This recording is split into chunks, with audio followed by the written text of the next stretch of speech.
chers téléspectateurs de 14 TV Gabon, bonsoir, soyez les bienvenus pour ce flash d'information du vendredi 31 janvier 2025. Dans le magistère universel, il n'est pas facile pour moi de vous exprimer mes sentiments en pensant à la période de Noël certainement atypique avec l'expérience que Dieu s'est fait vous en vous. C'est avec ces mots que le Saint-Père a rencontré le jeudi 30 juin 2025 dans la salle Clémentine les formateurs et les séminaristes des diocèses de Valence en Espagne.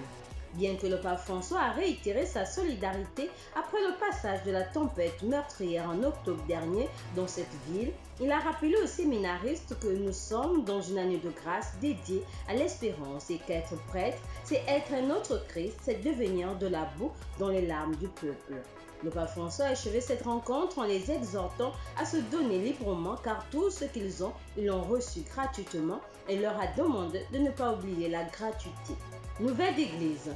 Du vendredi 24 au dimanche 26 janvier 2025 dernier, Rome a accueilli le jubilé du monde de la communication.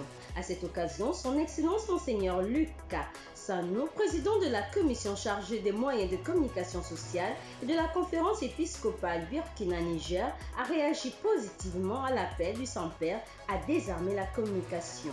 Avec 18 radios diocésaines et une télévision nationale, la mission des médias au Burkina Faso va au-delà de l'évangélisation et contribue à l'édification d'un pays de paix, du vivre ensemble, de cohésion sociale et de dialogue interreligieux.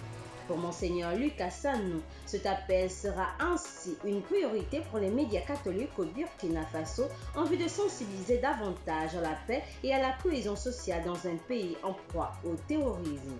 Église en marche. C'est ce vendredi 31 janvier 2025 que se sont achevés les travaux du séminaire national des aumôniers diocésains sur le thème « Annonçons l'espérance dans nos écoles ».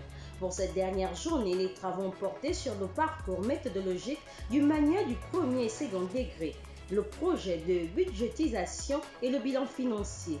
Les travaux se sont achevés par la distribution des documents liés à la formation et des attestations aux participants.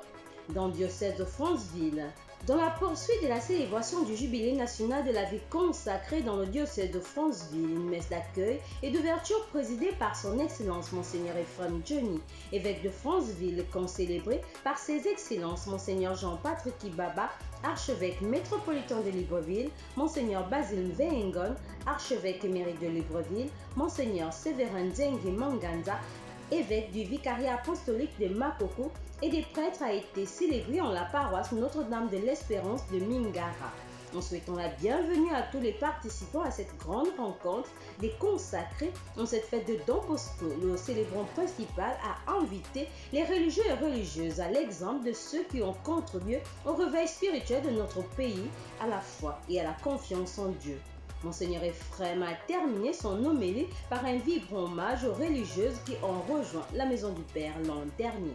Dans le diocèse d'Oyem, en visite fraternelle et canonique au Gabon et particulièrement dans le diocèse d'Oyem, Monseigneur Philippe Christori, évêque de Chartres en France, a été accueilli le jeudi 30 janvier 2025 par le recteur de la cathédrale Saint-Charles Luanga et de son équipe presbytérale.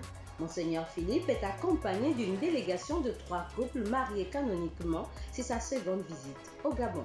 Demain, samedi 1er février 2025 à 10h aura lieu à la paroisse Immaculée Conception de Vitam dans le diocèse d'Oyem la messe d'ordination diaconale des séminaristes Jean-Gaspard Nguema Ondo et Yann Sorel Ondongema. C'est son Excellence Monseigneur Philippe Christori, évêque de Chartres, qui présidera ces ordinations. Prions pour ses futurs diacres. Chers téléspectateurs de 14 TV Gabon, c'est ainsi que s'achève votre flash d'information de ce vendredi 31 janvier 2025. Nous vous remercions de l'avoir regardé. On marche vers les 200 ans de l'histoire de l'évangélisation de l'Église catholique au Gabon. Gardons la foi, l'espérance et la charité.